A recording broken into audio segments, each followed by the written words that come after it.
안녕하세요. 초등학생 딸아이 하나를 키우고 있는 40대 여성입니다. 제가 오늘 이렇게 제 이야기를 하러 온 건 말 그대로 염치 없는 저희 시댁 식구들을 고발하고 싶어서요.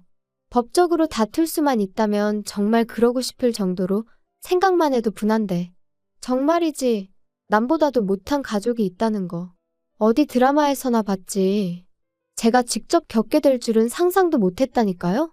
일단 제 이야기를 좀 하자면 제가 고등학교 2학년 때 아버지께서 세상을 떠나셨어요. 화재 사고였지요. 참으로 억울한 게 원래 저희 아버지는 본사에서 근무를 하셨는데 그날은 공장에 내려가 봐야 할 담당자가 휴가를 내는 바람에 어쩔 수 없이 저희 아버지가 가시게 되셨거든요. 그리고 그날 딱 사고가 난 거예요. 어이없는 사고로 아버지를 잃은 후 아버지와 사이가 좋으셨던 어머니는 밤낮으로 눈물을 흘리셨고 저는 저대로 매사에 비관적인 사람이 되어갔지요. 게다가 이후로 어머니도 저도 전혀 알지 못했던 빚들이 여기저기서 하나둘씩 튀어나오는데 정말 환장하겠더라고요. 뿐만 아니라 저희 모녀를 더 미치게 했던 건 아버지의 형제들 그러니까 친척들이었어요. 사람이 죽었는데 기껏 저희 집에 찾아와서는 형이 재산을 얼마나 남겼냐, 보상금은 얼마나 받았냐, 자기들이 정말 힘들어서 그러니 좀 나눴으면 안 되겠냐. 형이 살아있었다면 무조건 나눠줬을 거다. 말 같지도 않은 소리를 어찌나 뻔뻔하게 내뱉어대던지. 그때 정말 처절하게 배웠어요. 피가 물보다는 진하다고 해도 돈보다는 못하다는 걸 말이죠. 그리고 그런 일련의 시간은 저에게서 미래에 대한 꿈도 희망도 다 빼앗아 갔어요. 대학이니 뭐니 그런 게 뭐가 중요한가. 주변의 모든 일이 무의미하게 느껴졌고 그 어떤 열정도 생기지가 않더라고요. 그래서 대학을 포기했어요. 나중에서야 그 선택을 후회하기도 했지만 그땐 제 나름대로 최선의 선택이었죠. 그리고 이후로도 한동안 방황을 하던 제가 정신을 차리게 된 계기가 있었으니 그건 바로 제 은인이나 마찬가지인 사장 언니를 만나면서였습니다. 당시 저는 그래도 제 용돈은 벌었어야겠다는 생각으로 디저트 가게에서 아르바이트를 하고 있었는데 그때만 하더라도 가게가 자리를 잡기 전이라서 아르바이트생이라곤 저 하나밖에 없었거든요. 그리고 사장 언니는 사장과 아르바이트생이라는 관계에도 불구하고 저를 정말 친동생처럼 아껴주었어요. 뿐만 아니라 제가 디저트에 흥미를 보이니 틈틈이 어떻게 만드는 건지 가르쳐주기까지 했지요. 너무 기뻤어요. 사실 집에서 흉내라도 내보고 싶은 적이 한두 번이 아니었는데 도구 하나 제대로 갖춰진 게 없었기에 엄두도 못 내고 있었거든요. 그리고 그렇게 계속 배우다 보니 누구한테 말하진 못했지만 언젠가 나도 이런 가게를 하고 싶다는 꿈을 갖게 되었지요. 하지만 그 행복이 오래가지는 않았습니다. 당시 어머니 허리 디스크가 악화되면서 일을 좀 쉬셔야 하는 상황이 되었으니까요. 그래서 저는 어쩔 수 없이 디저트 가게 일을 그만두고 말 그대로 돈을 벌기 위한 직장을 구해야만 했어요. 그나마 다행이었던 건 사장 언니의 도움으로 비교적 쉽고 빠르게 한 사무실에 취업을 할 수 있었다는 거예요. 사장 언니가 하는 말이 제가 그동안 자기한테 정말 도움이 많이 되었다면서 이렇게밖에 못 도와줘서 미안하다는데 그냥 지금도 그때를 생각하면 고마운 마음에 눈물부터 나요. 아무튼 이후로 21살부터 28살 때까지 평범한 직장인으로 살았습니다. 취미생활로 과자를 구우며 특별할 것 없는 하루하루를 보냈고 지금의 남편도 만나게 되었죠. 저와 마찬가지로 회사를 다니던 평범한 직장인이었던 남편은 좋은 게 좋은 거라는 둥글둥글한 성격의 배려가 몸에 배어있는 자상한 사람이었어요. 그리고 그런 남편의 성격이 너무 부러웠던 저는 남편이 도대체 어머님 아버님 두 분 중 누굴 닮은 걸까, 두 분은 얼마나 좋은 분들일까 늘 궁금했는데 결혼 준비를 시작하고 나서야 비로소 알게 되었습니다. 누굴 닮아서 그런 것도 아니었고 두 분도 그렇게 좋은 분들이 아니셨다는 걸 말이죠. 남편은 3남매 중 둘째로 소위 위아래로 치이는 입장이었어요. 맞이인 아주버님에게는 시부모님의 기대가 대단하셨고 막내인 신우에게는 하나뿐인 공주님이라며 불면 날아갈까 주면 부서질까 아주 애지중지하셨지만 저희 남편한테만큼은 한마디로 본체만 채 있으나마나. 그리고 그런 시부모님의 마음이 확실히 드러났던 때가 바로 상견례 자리에서였습니다. 아이들 결혼 준비를 어떻게 도와주실 거냐는 저희 어머니에게 둘이 좋아서 하는 결혼이니 부모가 뭐라 하겠냐면서 도와줄 형편이 안 되니 그런 줄 아시라 그 일로 우리 아들을 사위로 못 받아들이시겠다면 그 또한 뭐 어쩔 수 없다. 한마디로 배째라는 식으로 나오시더라고요. 그리고 정말로 저희 시부모님이 돈이 없으셔서 그러신 거라면 해주지 못하는 부모의 마음은 오죽하겠나 그렇게 생각하면 생각했지 원망은 하지 않았을 겁니다. 하지만 그게 아니었어요. 남편은 제가 속상할까봐 차마 말을 못했었다는데 알고 보니 저희보다 2년 일찍 결혼한 아주버님한테는 시부모님께서 집과 차를 해주셨었다는 거예요. 그것도 대출 하나 없이 말이죠. 그리고선 남편한테 하셨던 말이 원래 장남이 잘 돼야 집안이 잘 되는 거라고. 그러니까 샘내지 말라시더랍니다. 솔직히 그 이야기를 듣곤 기분 안 상할 사람이 몇이나 될까요? 아무리 시부모님 재산이니 저희가 가타부타 말할 게 못 된다지만 그래도 사실을 알고 나니 너무 기분이 나빴죠. 남편은 저에게 자긴 괜찮다며 덤덤하게 말했지만 저는 솔직히 저희를 안 도와주셨다는 사실보다 아주버님과 저희 남편을 대놓고 그렇게 달리 대하셨다는 게 말 그대로 기분이 더러웠어요. 하지만 제가 그런 티를 낸다고 상황이 달라질 것도 아니고 그래서 남편한텐 그랬네요. 뭔가를 받을 땐 그만큼의 책임이 따르는 거 아니겠냐. 나는 상대적으로 그만큼 홀가분해졌다 생각하겠다. 그런데 황당한 상황은 여기서 끝이 아니었습니다. 듣기론 아주버님네는 결혼 직후부터 아이를 갖기 위해 노력을 했다는데 이유는 잘 모르지만 어째서인지 임신이 잘 안 되는 모양이더라고요. 반면에 저희는 솔직히 말하면 집이라도 장만하고 이후에 아이를 가질 생각이었는데 뜻하지 않게 1년 만에 아이가 생겼지요. 그리고 시부모님과 저희 부부의 사이가 좋고 나쁘고를 떠나 어쨌든 제가 손주를 가진 거니 이 소식을 안 알릴 수는 없잖아요. 그래서 양쪽 집안에 제 임신 사실을 알렸습니다.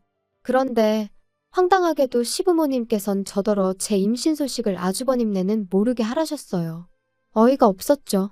이러나 저러나 애는 때가 되면 나와야 되는데 그럼 그때 가서 뭐 다리 밑에서 주워왔다고 하라는 건지.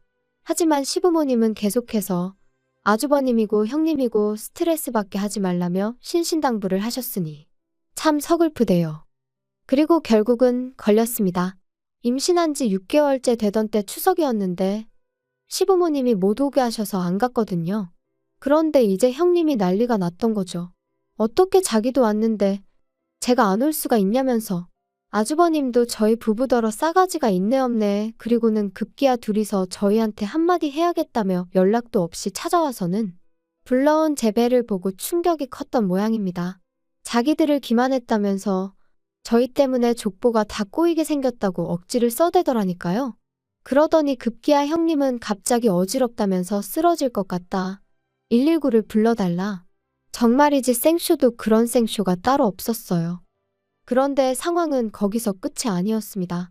황당하게도 그 일이 있고 2주 만에 시부모님이 저희를 부르시더니 당신들이 살고 있는 아파트부터 가지고 있는 땅까지 전부 다 아주버님 명의로 넘기겠다 하셨거든요.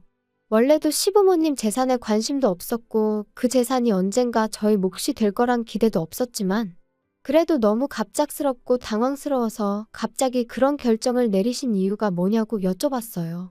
그랬더니 어머님이 하시는 말씀이 아주버님네서 그렇게 해달라고 했다는 거예요. 평소에도 저희 부부가 싸가지가 없어서 자기들한테 잘하는 게 없었는데 이제 애까지 가졌으니 얼마나 기세등등하겠냐면서 자기들한테도 어떤 식으로든 힘을 실어달라고 했다나요? 듣는 내내 어처구니가 없었습니다. 솔직히 쪽팔려서 어디 가서 말도 못했는데 한번 말해볼까요? 저희 결혼하는데 시부모님은 한 푼도 안 보태주신 건 물론이고 남편 대학 다닐 때 딱 2번 학비 내주셨다는데 그걸 핑계로 축의금을 다 가져가셨어요. 게다가 아주버님네 부부는 매일같이 돈 자랑을 해대는데 정작 저희 결혼할 때 축의금으론 달랑 10만 원 했더라고요. 물론 그마저도 구경도 못했지만 아무튼 이미 그런 역사가 있었으니 아무리 저희 남편이 사람이 좋다고 해도 뭘 얼마나 잘하고 싶었겠어요? 까놓고 말해서 그냥 명절이고 시부모님 생신이고 봐야 하는 날에만 보는 거고 그때는 그냥 인사나 하고 마는 거지. 저희가 뭐가 좋다고 거기 붙어서 허허실실 싸바싸바를 했겠냔 말이죠. 그런데 아주버님이나 형님은 자기들이 보기엔 저희 부부가 가진 것도 없는데 자기들한테 아쉬운 소리를 안 하니 그게 그렇게 꼴보기가 싫었던 모양입니다. 10년도 더 된 이야기인데 또 생각하니 속에서 우라가 치미네요. 저는 시부모님한테 그래도 재산을 다 넘기시는 건 신중하셔야 된다고, 한번 넘어가고 나면 되찾아오시기도 힘들다고 말씀드렸어요. 그리고 여기엔 정말 사심은 없었고 두 분이 너무 아주버님과 형님한테 끌려다니시는 거 아닌가 싶어서 제가 시부모님한테 좋은 감정이 있던 것은 아니었지만 어쨌든 걱정스런 마음에 드린 말씀이었죠. 하지만 시부모님은 오히려 제가 하는 말에 노여워하셨습니다. 너네 참 이상하다. 왜 부모 자식 사이를 이간질을 하냐? 제가 무슨 이간질을 했다고 정말 걱정이 돼서 드리는 말씀이에요. 아이고 걱정 같은 소리 한다. 다른 사람도 아니고 우리 장남한테 준다는데 어디 감히 그런 소리를 해. 그리고 너네 혹시 우리 재산에 흑심이라도 있으면 꿈 깨라. 이거 너네가 아무리 술을 써도 너네 거 안 돼. 장남해줘야지. 장남이 잘 돼야 집안이 잘 풀리는 거라니까. 그리고 생각해봐라. 너네는 걔들한테 미안하지도 않냐? 걔네 그렇게 노력하는 거 다 알면서 놀리는 것도 아니고 불쑥 애를 가지면 어떡해? 사람이 말이야 때를 기다릴 줄도 알아야지. 그리고 그때 옆에 있던 그 순하디순한 제 남편이 더는 못 참고 목소리를 높이더라고요. 알아서들 하세요. 그러다 후회할 일 생겨도 저희는 몰라요. 저희한테 도와달라 어떻게 해달라 그런 말씀 절대로 하지 마시라고요. 그런데 저희 시부모님이 그런 저희 남편을 보시고는 차라리 화를 내셨다면 모르겠는데 그것도 아니고 비웃으셨어요. 얘네들 좀 봐. 아주 웃겨 죽겠네. 니들이 뭐가 있다고 우리가 거기다 손을 벌리겠냐? 니들이 뭐 가진 게 뭐가 있어서 우리가 거기다 손을 벌려. 걱정 마라. 절대로 손 안 벌리니까. 시부모님의 그런 반응에 남편과 저 두 사람 모두 크게 상처를 받을 수밖에 없었습니다. 그리고 그때부터 남편도 저도 말 그대로 이를 갈았어요.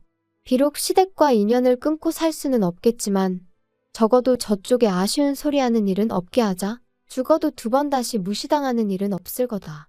말 그대로 작정을 하고 살았지요. 그리고 지난 10년 동안 많은 변화가 생겼습니다. 일단 결혼한 지 6년 만에 저희 두 사람 명의로 된 아파트를 장만했어요. 비록 대출도 껴있고 구축이긴 했지만 생각보다 이른 목표 달성에 얼마나 기쁘던지. 하지만 이 기쁨에 초를 치는 이가 있었으니 그 또한 말 안 해도 아시겠죠? 바로 저희 시댁 식구들이었습니다. 솔직히 얼마나 반가운 사람들도 아니다 보니 딱히 자랑하고 싶은 마음도 인정받고 싶은 마음도 없었는데 그래도 남편은 저하고는 조금 달랐던 모양이에요. 당신들 도움 없이도 내가 여기까지 왔다고, 이만큼 해놓고 산다고 나름대로의 성과를 알리고 싶은 눈치더라고요. 그리고 저는 그런 남편이 왠지 안쓰럽기도 하고 조금은 이해도 되었기에 그러라 했어요. 시댁 식구들 다 불러서 집들이 한번 하자고요. 그런데 집들이 당일 너나 할 것 없이 다들 빈손으로 와서는 여기저기 흠잡기에 급급할 뿐이었습니다. 이렇게 좁아터진 집에서 어떻게 애를 키우고 사냐? 이런 데서 살 거면 전세나 살지 이걸 뭐 한다고 매매를 했냐? 덕담이나 한마디 해주시던가 그마저도 힘드시면 그냥 말을 마시지. 오죽하면 우리 부부랑 아예 안 보고 사시려고 저러시는 건가 싶더라니까요. 그리곤 쓱 남편 표정을 살피니 아니나 다를까 입은 꾹 다물고 얼굴부터 목까지 벌개져서는 안쓰러워 죽겠더라고요. 그래서 그때 이후로는 전보다 더더욱 거리를 두고 지내기 시작했지요. 그러다 저희 애가 초등학교에 들어가고 얼마 지나지 않았을 무렵 저는 사장언니로부터 생각지도 못한 제안을 받게 되었습니다. 사장언니 말이 자기가 애들 때문에 급하게 이민을 가게 되었다면서 자기 가게를 인수받으면 어떻겠냐고요. 이미 하겠다는 사람은 여럿 있었지만 제가 계속 마음에 걸렸다면서 만약에 제가 한다고만 하면 저한테는 권리금 없이 그냥 넘기겠다는데 솔직히 그렇게 제 생각을 해줬다는 사실만으로도 너무 고마웠네요. 하지만 한편으론 내가 할 수 있을까 하는 걱정도 컸어요. 아이를 키우는 동안 나름대로 배운다고 전문학교를 다닌 적도 있었고 집에서 꾸준히 만들어 보기도 했지만 남한테 제대로 평가를 받아본 일이 많지 않다 보니 스스로에 대한 믿음이 부족했달까요? 하지만 결론부터 이야기하자면 결국엔 한번 부딪혀 보기로 했어요. 사람 일이라는 게 뭐든지 해보고 나서 결정해도 늦지 않는다는 친정어머니의 말씀에서 용기를 얻었죠. 그리고 그 이후로 지금까지 저희 부부에게는 좋은 일만 있어 왔습니다. 남편은 좋은 조건의 대기업으로 이직에 성공했고 제 가게 또한 나날이 인기가 좋아져 3호점까지 냈으니까요. 그뿐인가요? 집값도 올랐지 아이는 성실하고 건강하게 자라주고 있었지. 어느 것 하나 불만을 가질 이유가 없었어요. 그리고 그렇게 행복하고 편안한 하루하루가 이어지면서 시댁 식구들에 대한 관심은 점점 멀어져만 갔습니다. 사실 사이가 안 좋아지기 시작한 무렵부터 한동안은 그래도 시댁 식구들이 어떻게 지내고 있는지 알아야 할 것 같았고 뭐랄까. 비록 느슨하고 해진 끈일지라도 어떻게든 붙잡고 있어야 할 것 같았거든요. 그런데 어느 순간 그런 마음도 옅어지기 시작하대요. 아마 저희 셋만으로도 충분히 행복할 수 있다는 걸 깨닫기 시작하면서부터 아니었나 싶은데. 아무튼 그리고 그렇게 지내다 보니 어느 순간 시댁에 대한 미움도 원망도 사라진 것 같았습니다. 알아서들 잘 살겠지. 무소식이 희소식이라니까. 우리도 알아서 잘 살고 있어요. 정말 딱 이 생각뿐이었어요. 하지만 올해 초 전혀 생각지도 못한 소식을 듣게 되었습니다. 평소에 왕래라곤 요만큼도 없었던 신우한테서 말이지요. 어떻게 제 번호를 알게 된 건지도 모를 만큼 소원한 사이였는데 난데없이 신우가 전화를 해서는 저희더러 무심하니였더니 한참을 떠들어대대요. 그리고는 한다는 말이 아주버님네가 난리가 났다면서 큰일 났다는데 솔직히 하나도 궁금하지 않았어요. 하지만 안 물어보면 이 전화가 끝날 리가 없겠구나 싶어. 무슨 일인데 그래요? 언니 어떡하면 좋아요. 우리 큰오빠 아주 쫄딱 망하게 생겼어요. 그리고 이때까지만 해도 저는 솔직히 기껏해야 아주버님이나 형님 둘 중 한 분이 바람이라도 났나 싶었는데 쫄딱 망하다니 그게 다 무슨 소리예요. 알아듣게 얘기를 해봐요. 글쎄 세상에 큰오빠가 큰언니랑 상의도 없이 엄마 아빠가 준 땅도 다 팔아버리고 아파트 담보로 대출도 있는 대로 끌어다가 주식을 했대나 코인을 했대나 진짜 미쳤나 봐요. 어떡해요? 그걸 저한테 물어도 제가 무슨 말을 해야 할지 모르겠네요. 아니 근데 솔직히 작은 오빠랑 언니 때문이기도 해요 이게. 큰오빠가 하는 말이 두 사람 사는 게 하루가 다르게 나아지는 것 같다면서 엄청 조바심을 냈거든요. 혹시 우리한테 말 안 하고 뭐 재테크했어요? 아니 그렇잖아. 어떻게 이 집만 자꾸 살림이 펴? 아무튼 그래서 큰오빠가 조바심이 나서 그런 거에 손을 댔나 봐요. 어떡하면 좋아요? 작은 오빠랑 언니가 좀 방법을 찾아봐요. 이러다 두 사람 원망 듣게 생겨서 내가 걱정이 돼서 연락한 거라니까요? 기가 차서 신우더러 그걸 말이라고 하냐고 따졌어요. 그리고 아가씨도 지금 나이가 몇인데 전할 말 못 전할 말 구분도 못하느냐고 그런 말을 나한테 전하면 내 입에서 좋은 소리가 나가겠냐고 쏘아붙였습니다. 설령 재테크를 했다고 해도 그게 우리가 아주버님이나 형님한테 양해를 구할 일이냐 사과를 할 일이냐 황당하다 그랬지요. 그랬더니 신우가 한다는 말이 다 같이 잘 먹고 잘 살면 좋은 거 아니냐는데 그렇게 생각하는 사람들이 시부모님한테 재산 다 받아내고 동생네는 거들떠도 안 보냐고 또다시 받아쳤어요. 그러자 신우가 저더러 언니 그렇게 안 받는데 돈 얘기에 되게 민감하답니다. 그러니 더 할 말이 없었죠. 참고로 그렇게 아주버님 재산 다 퍼주실 때 신우 앞으로도 오피스텔 하나 해주셨어요. 정말 저희만 아무것도 안 해주셨다니까요? 그렇게 기분 나쁜 연락을 마치고 남편에게 이런 연락이 왔었다고 알렸습니다. 그리고 남편의 반응은 저랑 별반 다르지 않았죠. 이제 와서 그런 소리를 왜 우리한테 하냐면서 몹시 마음 상해했거든요. 그런데 며칠 전 어머님한테 걸려온 전화를 받게 되면서 그제서야 신우가 괜히 연락을 했던 게 아니라는 걸 알게 되었습니다. 어머님하고는 참으로 오랜만에 통화였는데 어머님은 가타부타 설명도 없이 다짜고짜 앓는 소리 죽는 소리를 내기 시작하셨어요. 그리고 저는 그런 어머님의 푸념이랄지 신세 한탄을 들어드리고 싶은 마음은 손톱만큼도 없었기에 하실 말씀이 뭐냐 용건만 말씀하시라 했지요. 옆에 있던 남편도 귀찮다는 듯이 손만 내저을 뿐이었고요. 너는 정말 말을 서운하게 하는구나. 시애미가 전화를 하면 잘 지내셨냐, 아픈 데는 없으시냐, 근심거리가 있으시냐 그런 거 물을 생각은 안 하고. 아주버님이 어련히 잘 챙겨드리고 계시지 않겠어요? 무슨 일 때문에 그러시는데요? 우리 장남이라면 내가 생각만 해도 눈물이 날라 그런다. 걔가 지금 너무너무 힘들어하고 있어. 혜지한테 다 들었지? 아가씨랑 얼마 전에 통화를 하긴 했는데 잘은 몰라요. 그런데 아주버님이 힘드신데 왜 저한테 연락을 하셨어요? 제가 딱히 해드릴 게 없는 것 같은데. 왜 해줄 게 없어? 있으니까 내가 연락을 했지.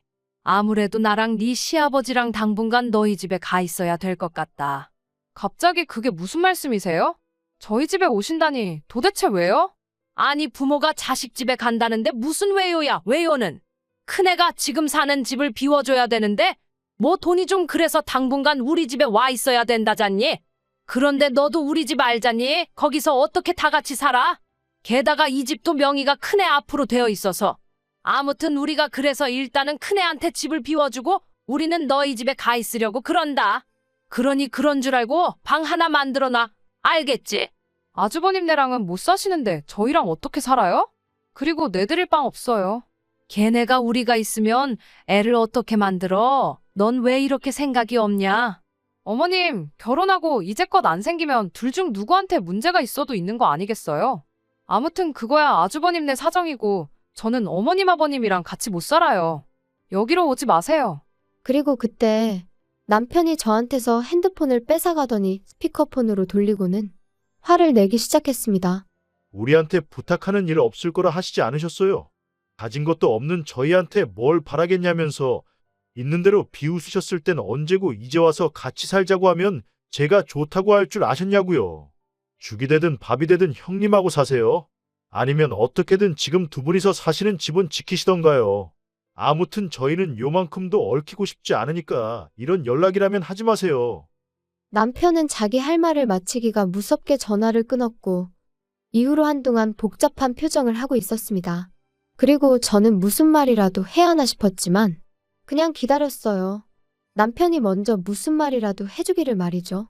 그러자 한 1시간쯤 지났으려나 신우한테 다시 전화가 와서는 아주 쌩난리를 치대요. 저희 때문에 지금 어머님이 울고불고 난리시고 아주버님네가 저희 가만 안 둔다고 그랬다고요. 어이가 없어서 하나도 안 궁금하니까 소식 전하지 말라고 했어요.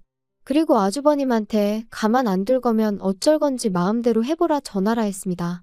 우리도 이제 정말 겁날 거 하나 없고 막말로 평생 안 보고 살아도 된다고요.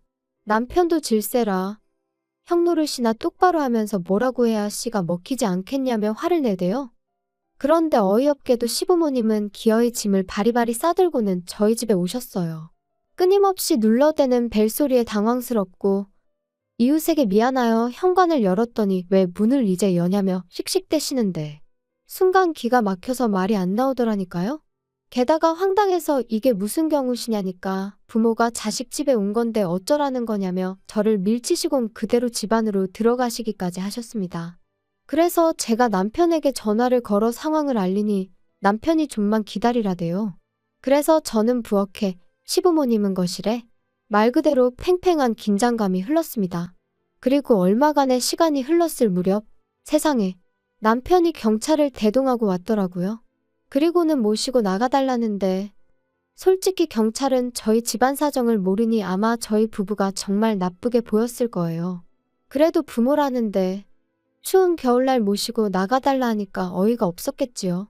하지만 뭐 막말로 체면이고 나발이고 아무튼 신랑이 끝에 아주버님이 와서는 그렇게 시부모님을 모시고 갔어요. 저희한테 쌍욕을 하길래 한 번만 더 해보라고 그러면 고소하겠다 했네요. 그리고 그날 이후로 다행이라고 해야 할지 시부모님으로부터 더는 연락이 없어요. 잘된 일이죠. 남편은 여기까지 오는데 1,000원 한 장 도움도 안 준 사람들이 무슨 부모냐고 더는 생각하고 싶지도 않다고 하대요. 정말이지 하늘에 맹세코 두 분이 가진 게 없어서 못 해주신 거였다면 저희 이러지 않았을 거예요. 오히려 안타깝고 안쓰럽게 생각하며 저희가 먹고 살만해진 지금 어떻게라도 도와드렸을 테지요. 뭐 아무튼 이미 다 지나가 버린 일 계속 곱씹는다고 뭐가 달라지겠어요? 더는 그냥 저희를 찾지 않으셨으면 좋겠습니다. 저희도 찾지 않을 거니까요. 그냥 각자의 자리에서 정말이지 무소식이 희소식이란 마음으로 살면 좋겠네요.